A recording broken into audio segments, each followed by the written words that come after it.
Middle ইস্টের এই ঘটনাতে সারা পৃথিবীতে জ্বালানির একটা ক্রাইসিস সৃষ্টি হয়েছে।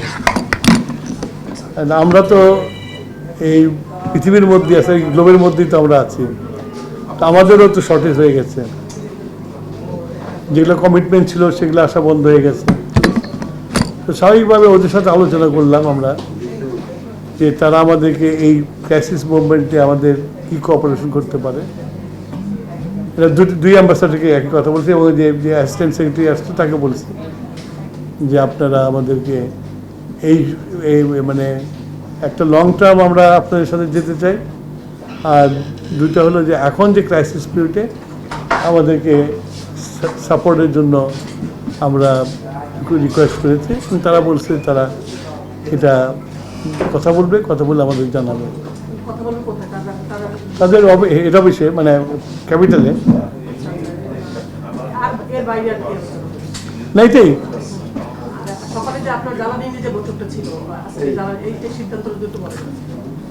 জ্বালানি আমরা রিভিউ করলাম, জ্বালানি রিভিউ করলাম। তোমার এটা তো সারা পৃথিবীর সমস্যা হয়ে গেছে।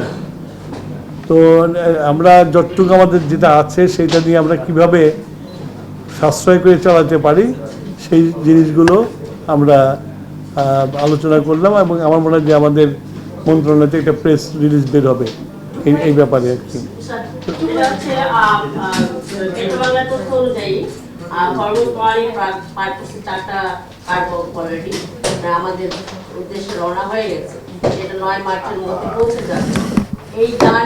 এই সব বিষয়ে আমাদের মন্ত্রণালয় থেকে একটা প্রেস রিলিজ যাবে, সেখানে তোমরা একদম সব আপনারা সব পাবেন। বিকল্পটা কি আসলে? বিকল্প যে প্ল্যানটা বলছেন, আমি কালকে আপনাদের সাথে ফোনে কথা বলেছিলাম, বলছিলেন যে বিকল্প আমরা উৎসাহিত করছি। বিকল্প কি আছে?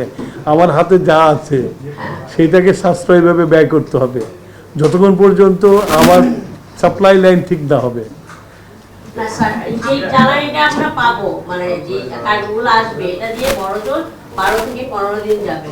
তেলের যে মজুদ আছে এটাও সেম। আমার মনে হয় তুমি আমার প্রশ্নটা বুঝতে, সরি আমি তুমি দিলে বলে মাফ করে দিও আর কি, আপনি কারণ এটা নিয়ে কথা হয়েছে। তো ব্যাপার হয়েছে যে আমি যেটা বলছি তোমাদেরকে যে যেটা আছে সাশ্রয় করে চালানোর চেষ্টা করছি। যতদিন থাকবে ততদিন তো হবে, তারপরেও আমরা যদি আনানো যায় সেটা ট্যাপ করছি আমরা। আমরা স্পট পারচেসে গেছি, স্পট পারচেস সেরকম রেসপন্স পাচ্ছি না আমরা। সব মিলিয়ে এটা যুদ্ধ, তো ক্রাইসিস, তো আমরা বলতে পারো যে আমরা ক্রাইসিস ম্যানেজমেন্ট করছি এখন। কতদিনের মজুদ আছে এটা যদি একটু বলেন, ডিজেল পেট্রোল। এখন তোমাদের কলিগ যদি জিজ্ঞাসা আমরা কি অন্ধকারে দিয়ে যাচ্ছি, যখন পৃথিবীতে যখন এরকম ক্রাইসিস থাকে, এই ক্রাইসিস শুধু আমার একলার না, এই ক্রাইসিস শুধু বাংলাদেশের না, এই ক্রাইসিস ইন্ডিয়ারও আছে, পাকিস্তানেও আছে, সব জায়গায় আছে। সবাই হন নিয়ে মার্কেটে ঘুরতেছে এগুলো কেনার জন্য।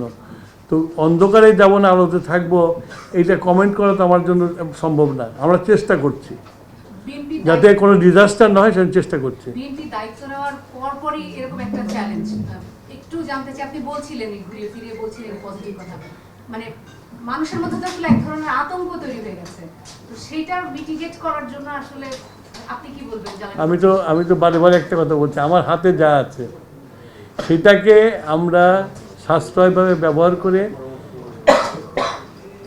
মানুষের কমফোর্টটা দিতে চাই। সেক্ষেত্রে আপনার লোডশেডিং কি বাড়তে পারে, এরকম কিছু সামনে আবার সাশ্রয়ের কথা বলছেন? You see, everything একটার সাথে একটা ইন্টারকানেক্টেড।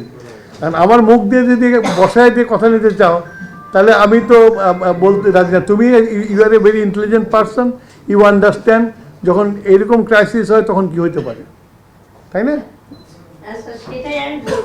সেটাই আমি তোমাকে বলতেছি, you are a very intelligent person, you understand. এরকম সব জায়গায় চেষ্টা করতেছে।